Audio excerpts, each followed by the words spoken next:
Hello everyone, how are you all? So today we're going to discuss about the paper. आज exam था and childhood and growing up subject name है. सो ये paper मैं आप लोगों के साथ डिस्कस करने वाली हूँ. ये आज मुझे किसी ने दिया है. So let's discuss. सो आप ये स्क्रीन पर देख सकते हो 3 घंटे का बेटा एग्ज़ाम था आप लोगों का. होपफुली आप लोगों ने सबने अच्छे से अटैम्प्ट किया होगा. नाउ यू कैन सी कि जो हर क्वेश्चन है वो 16 मार्क्स का यहाँ पर दे रखा है. तो अटैम्प्ट 5 क्वेश्चन इन ऑल. आपको 5 क्वेश्चंस जो थे वो मैंडेटरी थे करना. इसमें यूनिट वाइज दे रखा है स्क्रीन पर. You can see unit 1, unit 2, 3 and 4. सो जो यूनिट 1 का जो क्वेश्चन नंबर 1, सॉरी ये यूनिट 1 में नहीं है, क्वेश्चन नंबर 1 जो आपका है इट्स वेरी इंपॉर्टेंट. जैसे मैंने आपको बताया था शॉर्ट नोट बिल्कुल आने वाले थे, तो शॉर्ट नोट ही डिस्कस किया है यहाँ पर. ठीक है, तो पहला देखिए शॉर्ट नोट में क्या क्वेश्चन पूछा है. पेरेंटिंग स्टाइल पूछी थी, तो बहुत इजी क्वेश्चन था कि how to deal with children and with different individuals. So parenting style थी. इसमें आप लिख कर आए होंगे normal parenting, strict parenting, extraordinary love parenting. So these are the types of parenting style. आप अपने वर्ड्स में होपफुली लिख दिया होगा. देन इसमें है कंसेप्ट ऑफ इंडिविजुअल डिफरेंसेस. ये आप एक डेवलपमेंट का प्रिंसिपल भी है ये. ठीक है, डेवलपमेंट ऑफ इंडिविजुअलिटी, तो ये भी आप लिख सकते थे अपने वर्ड्स में. इसमें आपको डिफरेंसेस बताना था कि जो बच्चे हैं वो किस तरह से अलग अलग इंटेलिजेंस से पैदा होते हैं. यानी कि कोई डांस में बहुत अच्छा होता है, कोई डायरेक्शन देखने में बहुत अच्छा होता है, कोई अच्छा राइटिंग करता है. सो यहाँ पर आपको ये लिखना था शॉर्ट नोट में. देन आपका थर्ड पॉइंट है characteristics, concept and characteristics of constructivism. तो ये क्वेश्चन तो देखिए आपका आ गया यहाँ पर. 4 मार्क्स का ये क्वेश्चन बना है. कल हमने कंस्ट्रक्टिविज्म डिस्कस किया था क्लास. ठीक है, तो होपफुली आपने अच्छे से किया होगा. नेक्स्ट आपका है कॉजेज ऑफ कन्फ्लिक्ट्स. तो कन्फ्लिक्ट्स आपका बहुत सिंपल था कि जब बच्चा डिलेमा में है, यानी कि डिसइक्विलिब्रिएशन जिसे हम बोलते हैं, तो वो आपको जीन पियाजे का यहाँ पर डिस्कस करना था कि कन्फ्लिक्ट्स कब पैदा होते हैं, कि जब डिसइक्विलिब्रिएशन होता है. तो ये आप अपने वर्ड्स में होपफुली लिख कर आए होंगे. नाउ ये आप देखिए यूनिट 1 में सबसे पहला जो क्वेश्चन नंबर 2, एक बच्चे ने यहाँ पर क्वेश्चन नंबर 2 किया है. तो आप देख सकते हो ये बहुत ईजी क्वेश्चन था और ये मैंने आपके साथ डिस्कस भी किया था. क्या क्वेश्चन है, what do you understand by growth and development. तो आप लोगों ने ग्रोथ एंड डेवलपमेंट के बारे में बताया होगा कि जो ग्रोथ है वो लिमिटेड है एंड जो डेवलपमेंट है वो थ्रू आउट द लाइफ चलती है. आपने ग्रोथ में बताया होगा कि इट्स अ क्वांटिटेटिव चेंज, वहीं डेवलपमेंट में आपने बताया होगा कि ये क्वालिटेटिव एंड क्वांटिटेटिव दोनों ही हैं. और आपने एग्जाम्पल्स दे दिया होगा होपफुली, ये हम डिस्कस कर चुके हैं. लेकिन इसमें एक ट्विस्ट था कि इसमें पूछा है आपको कि चाइल्डहुड और एडोलेसेंस. ठीक है, देखो बेटा जो आपके प्रीवियस मैंने आपको क्वेश्चन डिस्कस किए थे वो जो इंपॉर्टेंट क्वेश्चंस थे ग्रोथ एंड डेवलपमेंट का बेटा बिल्कुल आया है. लेकिन देखो हर पेपर में ट्विस्ट होता है. ठीक है, आपको ऐसा नहीं है कि सेम टू सेम वही क्वेश्चंस मिल जाएं. तो आपको देखना पड़ेगा कि यहाँ पर समझना पड़ेगा कंसेप्ट. अगर आपका क्लियर है तो अपने वर्ड्स में आप लोग लिख सकते हो. तो यहाँ पे फिजिकल एंड सोशल डेवलपमेंट पूछा है चाइल्डहुड और एडोलेसेंस स्टेज पे. तो चाइल्डहुड स्टेज आप सबसे पहले यहाँ पर स्टेज बता सकते थे कि जो जीन पियाजे ने 4 स्टेजेस दिए, तो अब जीन पियाजे वाला यहाँ पर मेंशन कर सकते थे कि कैसे 0 से 2 इयर्स का जो बच्चा है और 2 to 7 इयर्स का जो बच्चा है किस तरह से बिहेव करता है और कैसे कैसे उसकी लर्निंग होती है, उसका जो ज्ञानात्मक है यानी कि जो कॉग्निटिवली वो उसका जो मेंटली जो है बच्चे का डेवलपमेंट होता है. ठीक है, सो यहाँ पर आपको फिजिकल और सोशल बताना था. तो फिजिकल एंड सोशल आपको पता है बेटा कि all are influence under the hereditary and environment. ठीक है, हेरिडिटरी और एनवायरनमेंट मैंने कल आप लोगों के साथ डिस्कस किया था कि जो फिजिकल और सोशल डेवलपमेंट बच्चे के अंदर होता है वो है, चाहे वो चाइल्डहुड स्टेज हो चाहे वो एडोलेसेंस स्टेज हो, दोनों ही तरीके से अफेक्ट पड़ता ही है। ठीक है, किसी भी स्टेजेस में अगर आप हैं, चाहे वो लेटर चाइल्डहुड है, इन्फेंट स्टेज है, एडोलेसेंस है, किसी भी स्टेज पे आप देखेंगे तो आपको फिजिकली सोशली जो डेवलपमेंट आपका होता है, its influence under the hereditary and environment. Hopefully you have done this. Next इसमें क्वेश्चन अगर किसी बच्चे ने अटेम्प्ट किया है, क्वेश्चन नंबर 3, तो वो भी डिस्कस कर लेते हैं। What is the impact of media on growing children and adolescence. बेटा मीडिया का, यानी कि आपने देखा होगा आजकल जो मीडिया में काफ़ी ज़्यादा जेंजी करके आ रहा है, आपने देखा होगा। तो मीडिया का क्या इम्पैक्ट पड़ रहा है बच्चों के ऊपर, क्योंकि मीडिया जो है अगर हम पॉजिटिव टर्म में देखें तो एक आप लोगों को इन्फॉर्मेशन मिल रही है। ठीक है, दुनिया में क्या हो रहा है क्या नहीं हो रहा है, लेकिन इसका एक बैड इम्पैक्ट भी है। गुड इम्पैक्ट के साथ बैड इम्पैक्ट ये है कि जो बच्चा है वो गलत चीज़ें सीख लेता है, क्योंकि उसको हेल्प चाहिए, सपोर्ट चाहिए, गाइडेंस चाहिए, उसको भी रॉन्ग और राइट अपना नहीं मालूम है। सो आप यहाँ पर लिख सकते थे discuss in context of growth and development. See यहाँ पर भी ग्रोथ एंड डेवलपमेंट के कंटेक्स्ट में ही पूछा गया है। तो अगर जिस बच्चे ने क्वेश्चन नंबर 3 अटेम्प्ट किया होगा तो होपफुली जीन प्याजे से रिलेट करके आप लोगों ने लिखा होगा। नेक्स्ट आप यूनिट 2 आप देखेंगे स्क्रीन पर, तो what are the different techniques of gathering data from children. कई सारी टेक्निक है, explain anecdotal records and interview technique in detail. So जब आप देखिए बच्चे, यहाँ पर आपको कई सारी टेक्निक्स बतानी थी जो हम बच्चों से इंफॉर्मेशन जब हम गैदर करते हैं तो कई सारे टेक्निक्स का इस्तेमाल करते हैं। ठीक है, क्योंकि बच्चे कई सारे इंटेलिजेंस के साथ पैदा हुए हैं। ठीक है, किसी में कम या किसी में ज़्यादा है।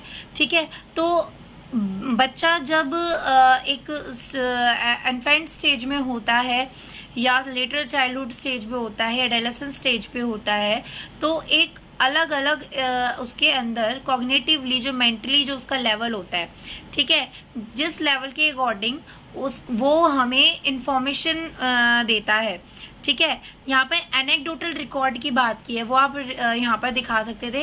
एनेक्डोटल रिकॉर्ड क्या होता है कि बच्चे ने क्या प्रक्रिया शो की है पूरे ईयर वाइज, मतलब बच्चा स्कूल में है तो पूरे साल भर वो फॉर्मेटिव असेसमेंट होता है, आपका समेटिव असेसमेंट होता है। ठीक है, या फिर वो एक्स्ट्रा करिकुलम एक्टिविटीज़ में जब वो पार्टिसिपेट करता है तो किस तरह से उसका एक्सपीरियंस रहा है, अनुभव रहा है, तो वो क्या कहते हैं मेंशन कर सकता है एनेक्डोटल रिकॉर्ड में। ठीक है, नेक्स्ट आप स्क्रीन पे देखें क्वेश्चन नंबर 5, ये यूनिट 2 में ही है। तो ऐसे देखिए यहाँ पर यूनिट है अलग अलग, आप देख रहे हैं हर एक यूनिट में 2-2 क्वेश्चंस आपको मेंशन करे हुए हैं। ठीक है, तो आपको सिर्फ उसमें एक क्वेश्चन करना था अटेम्प्ट, क्योंकि बहुत ही लेंदी पेपर था। आपको जब आप पेपर अटेम्प्ट करते हो तो आपको एक चीज़ का बिल्कुल ध्यान रखना है कि आप पहले नंबर ऑफ़ पेजेस देख लो। ठीक है, नंबर ऑफ़ पेजेस कितने हैं, अगर क्योंकि कुछ बच्चे नए हैं, मैंने कई बार जब एज एन इन्विजिलेटर मैंने भी ये चीज़ देखी है कि जो बच्चे हैं उन्हें नंबर ऑफ़ पेजेस नहीं मालूम होता और लास्ट में वो शीट मांगते हैं कि मैम एक्स्ट्रा शीट। बेटा ये आपके ग्रेजुएट लेवल के, पोस्ट ग्रेजुएट के एग्ज़ाम्स हैं, इनमें आपको एक्स्ट्रा शीट्स नहीं मिलती है। आपको जितनी नंबर ऑफ़ शीट्स अवेलेबल कराई गई हैं वो काउंटेड होती हैं। ठीक है, तो उसके अकॉर्डिंगली आपको डिवाइड करने हैं अपने क्वेश्चंस और उसके अकॉर्डिंगली आंसर्स को अटेम्प्ट करना है। ठीक है, तो यहाँ पर जैसे आपके 5 टोटल क्वेश्चंस थे और 5 अटेम्प्ट करना था, तो आपके 42 पेजेस आए थे इसमें। तो 42 पेजेस को आप इक्वली डिवाइड कर सकते हो। ठीक है, 5 क्वेश्चंस के अकॉर्डिंग किया होगा आपने, और सारे पेजेस आपको फिल आउट करने हैं। अगर आप एक भी पेज फिल आउट नहीं करते हो, छोड़ देते हो या बीच में से कोई ब्लैंक पेज छोड़ देते हो, तो वो आपके लिए एक नेगेटिव मार्किंग है। ठीक है, सो इस चीज़ का आपको ध्यान रखना है। ठीक है, अब है नेक्स्ट आपका यहाँ पर यूनिट 2 में explain the meaning and characteristics of play. This is very easy question. Describe the role of play in child social, emotional and cognitive development. बेटा आप डेली आप लोग पढ़ रहे हैं, जान रहे हैं, एज अ टीचर आप लोगों को पता होगा, कई टीचर्स जो हैं वो स्कूल्स में वर्कआउट भी कर रहे हैं, वर्किंग भी हैं, तो उन्होंने पता होगा कि प्लेवे मैथड जो कि एक मॉन्टेसरी के द्वारा दिया गया है, वो बहुत इम्पॉर्टेंट है आज की डेट में, क्योंकि बच्चा जो है वो रोट लर्निंग पे बिलीव नहीं करता है। बच्चे को जब उसके अंदर जब हमें इंटरनली मोटिवेट उसको करना है, तो उसके लिए हमें कुछ इंटरेस्टिंग एक्टिविटीज़ लेकर आनी पड़ती है, ठीक है, और हमें इंडिविजुअलिटी का भी ध्यान रखना पड़ता है। तो ये आप सारी चीज़ें मेंशन कर सकते थे। And role, describe the role of play in child social emotional and cognitive development. तो प्ले का हर चीज़ पे इम्पैक्ट पड़ता है, क्योंकि सोशली बच्चा जो है, जैसे लीडरशिप क्वालिटी सीखना, पीयर ग्रुप में कैसे रहना है, वो सोशली बच्चे का डेवलपमेंट हो रहा है। इमोशनली कैसे स्ट्रॉन्ग होता है कि जब आप अपनी इमोशंस को, जैसे आपके जो फियर है, एंगर है, इन सब चीज़ों को होल्ड आउट करते हो, कंट्रोल कर लेते हो, तो I think you will win in your life, ठीक है। वो इंसान मेरे ख्याल से अपनी लाइफ में मतलब जीत जाता है। तो बच्चे को हमें फ्रॉम द बिगनिंग, शुरू से ये चीज़ सिखानी है, तो इसी तरह से बच्चा जो है वो डेवलप करेगा। कॉग्निटिव की जब हम बात करते हैं, we talk about the mental ability of a child, कि वो जो बच्चा है वो कॉग्निटिवली कितना कैसे अपने ब्रेनस्टॉर्म करता है, थिंकिंग करता है, ठीक है। तो आपको ये सारी चीज़ें मेंशन करनी थी, ठीक है। नेक्स्ट आप यूनिट 3 पे आइए। यहाँ पर आपको क्या बोला गया है, 6 क्वेश्चन पढ़ेंगे। What do you mean by learning. अरे बहुत इजी क्वेश्चन है बच्चों, ये बहुत ही अगर आप लोगों ने इस यूनिट 3 में से इस क्वेश्चन को अगर आपने अटेम्प्ट किया है, तो this question is very very easy. So what do you mean by learning. तो हमारा जो चाइल्डहुड एंड ग्रोइंग अप जो सब्जेक्ट है, वो सारा का सारा लर्निंग के ऊपर डिपेंड करता है। Yes, got it. So what is learning. What is learning? Learning means experiences you gain from your life. अपनी ज़िंदगी से जो आप एक्सपीरियंस गेन कर रहे हो, तो बच्चे की लाइफ में लर्निंग का क्या रोल प्ले है। जो बच्चा है वो कंस्ट्रक्ट करता है नॉलेज को खुद से, इन्वायरमेंट के अंदर रहकर, और कहीं ना कहीं हेरिडिटरी भी जो है, यानी कि जो पेरेंट्स के बायोलॉजिकल इनहेरिटेंस है, they are also affected in this learning. How learning process take place. तो लर्निंग किस तरह से होती है, तो हमने ये कई सारी थ्योरी हमने पढ़ी है। जीन पियाजे है, थॉर्नडाइक है, हमने ब्रूनर की थ्योरी पढ़ी है, हमने जॉन डेवी की थ्योरी पढ़ी है। जॉन डेवी की सबसे बेस्ट थ्योरी है, जो मेरी फेवरेट है, तो मैं आपके साथ डिस्कस करती हूँ। ये लर्निंग बाय डूइंग आप यहाँ पर मेंशन कर सकते थे इस क्वेश्चन में, लेकिन यहाँ पर स्पेसिफिकली मेंशन किया गया है थॉर्नडाइक की थ्योरी के बारे में। Discuss Thorndike theories of learning and their educational implication on learning. So यहाँ पर आपको थॉर्नडाइक की थ्योरी बतानी थी। नेक्स्ट आपका 7 क्वेश्चन जो यूनिट 3 में है, describe the role of learner in various learning situation as seen in different theoretical perspective. तो यहाँ पर अभी जैसे मैंने डिस्कस किया कि अलग अलग जो साइकोलॉजिस्ट हैं, यानी कि जो आपके थ्योरिस्ट हैं, उन्होंने लर्निंग के ऊपर अपनी अपनी थ्योरी दी है, ठीक है। तो आप लोग वो चीज़ यहाँ पर मेंशन कर सकते थे। तो स्पेसिफिकली आपने कल ही आपने मेरे साथ इंपॉर्टेंट क्वेश्चन में जीन पियाजे पढ़ा है, तो आप वो वहाँ पर लिख सकते थे। पूरी आपको थ्योरी पूरी मालूम थी। कॉलबर्ग की थ्योरी आप लोग लिख सकते थे कि किस तरह से स्टेजेस वाइज कॉलबर्ग ने ये बताया है कि जो इंसान है वो कैसे कैसे बिहेव करता है, मॉरली बिहेव करता है, तो वो आप यहाँ पे मेंशन कर सकते थे। जॉन डेवे जो है उनके बारे में आप बता सकते थे। डिस्कवरी लर्निंग के बारे में यहाँ पर बता सकते थे, ठीक है। उनके उस थ्योरिस्ट के नाम आप यहाँ पर मेंशन कर सकते थे। So now the unit 4, what do you mean by aggression. Question number 8 read करेंगे। What do you mean by aggression, सबसे सिंपलेस्ट क्वेश्चन था ये। आई थिंक बहुत से बच्चों ने ये अटेम्प्ट किया है जब उनसे पूछा गया, और जब मैंने एज एन इन्विजिलेटर इस चीज़ को जब ऑब्जर्व किया, तो मैंने देखा कि यहाँ पर जो क्वेश्चन नंबर 8 जो है यूनिट 4 का, एग्रेशन के बारे में, ये बच्चों ने बहुत अच्छे से अटेम्प्ट किया है और काफ़ी पेजेस भरकर आए हैं, डायग्राम्स भी बनाया है इसमें। Describe the main causes of aggressive behaviour in adolescence. Discuss the role of teacher to control the aggression behaviour of student. So as a teacher I don't think so कि मुझे बताने की ज़रूरत है कि रोल क्या है टीचर का बच्चों के एग्रेशन को कंट्रोल करने के लिए। सबसे बड़ी बात पहली कि आपको खुद के एग्रेशंस को कंट्रोल करना है। जब बच्चों के साथ आप डील कर रहे हैं, आपको खुद के एग्रेशन को कंट्रोल करना है। कहीं भी अगर आप स्ट्रिक्ट होते हैं, तो मुझे लगता है कि थोड़ा सा आपको नरमी से रहना चाहिए, बच्चों को समझना चाहिए, ठीक है। तो ये आप सारी चीज़ें जो है अपने आंसर में मेंशन कर सकते थे, ठीक है।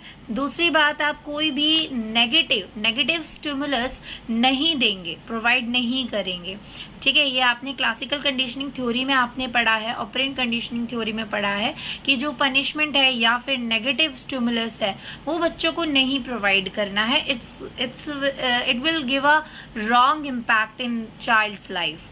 यस, सो ये आखिरी था आपका यूनिट 4। इसमें लास्ट क्वेश्चन है व्हाट इज़ इकोनॉमिक चेंज। ये आपका थोड़ा सा इकोनॉमिक बैकग्राउंड में चला गया। सो इकोनॉमिक तो as you know very well इसका लिटरल मीनिंग है मनी रिलेटेड। तो आप यहाँ पर भी क्या कहते हैं एलैबोरेट करके लिख सकते थे आंसर को।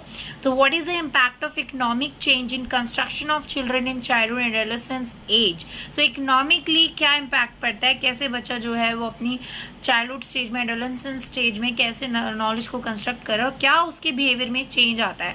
तो this is the paper today which we have discuss. Hopefully you all have at your part done it well and let's see result कैसा आता है आप लोगों का। ओके, सो ये आपका पहला पेपर था एंड कल मैं आप लोगों के साथ नेक्स्ट पेपर अब डिस्कस करूंगी। इंपॉर्टेंट क्वेश्चंस मैं आपके लिए लेकर आऊँगी कंटेम्प्रेरी इंडियन सोसाइटी, क्योंकि अपना नेक्स्ट एग्जाम जो है वो 5 को है, वो कंटेम्प्रेरी इंडियन सोसाइटी का है। Okay, thank you everyone.